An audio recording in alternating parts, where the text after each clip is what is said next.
রাম রাম বন্ধুরা, সবাইকে স্বাগতম। পেঁপের ডালনা বানানোর জন্য প্রথমে পেঁপেগুলিকে ছোটো ছোটো করে টুকরো করে কেটে নিয়ে কড়াইতে তেল দিয়ে হলুদ লবণ দিয়ে ভালো করে সিদ্ধ হয়ে গেলে লাল লাল করে ভেজে তুলে নিই।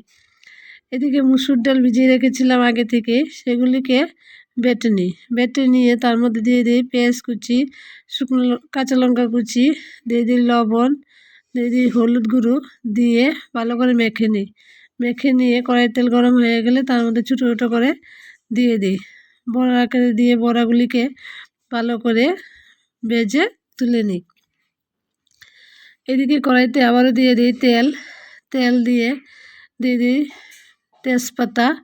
তেজপাতাগুলি হয়ে গেলে তার মধ্যে দিয়ে দিই পেঁয়াজ কুচি, দিয়ে দিই টমেটো কুচি দিয়ে আবারও কিছুক্ষণ ভেজে নিয়ে তার মধ্যে দিয়ে দিই রসুন বাটা, আদা বাটা রসুন বাটা দিয়ে সেগুলিকে ভালো করে আবার একটু ভেজে নিয়ে দিয়ে দিই লঙ্কা গুঁড়ো, হলুদ গুঁড়ো দিয়ে আবারও দিয়ে দিই এর মধ্যে অল্প চিনি, অল্প লবণ দিয়ে ভালো করে আবারও ভেজে নিই। যতক্ষণ মশলাটা থেকে তেল ছেড়ে না যাচ্ছে ততক্ষণ পর্যন্ত মশলাটাকে ভালোভাবে কষিয়ে নিই।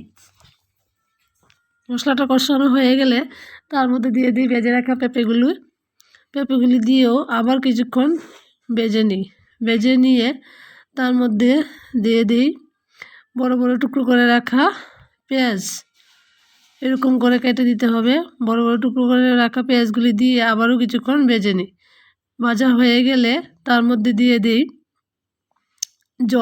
জল দিয়ে তার মধ্যে দিয়ে দিই ধনে গুঁড়ো, জিরে গুঁড়ো দিয়ে ভালো করে নেড়ে চেড়ে নিয়ে যখন ফুটে উঠবে তখন তার মধ্যে দিয়ে দিই আগে থেকে ভেজে রাখা ডালের বড়াগুলো দিয়ে আবারও কিছুক্ষণ ফুটিয়ে নিয়ে তার মধ্যে দিয়ে দিই গরম মশলা বাটা দিয়ে আবার একটু ফুটে নিয়ে তার মধ্যে দিয়ে দিই 1 চামচ ঘি দিয়ে আবারও কিছুক্ষণ ফুটিয়ে নিয়ে নামিয়ে নিই। দেখুন কত সুন্দর হয়েছে, খেতে কিন্তু দারুণ হয়েছিল। এতক্ষণ ধরে ভিডিওটি দেখার জন্য অসংখ্য ধন্যবাদ। যদি ভালো লাগে একটি লাইক ও একটি কমেন্ট অবশ্যই করবেন। আবারও সবাইকে ধন্যবাদ জানাই ভিডিওটি দেখার জন্য।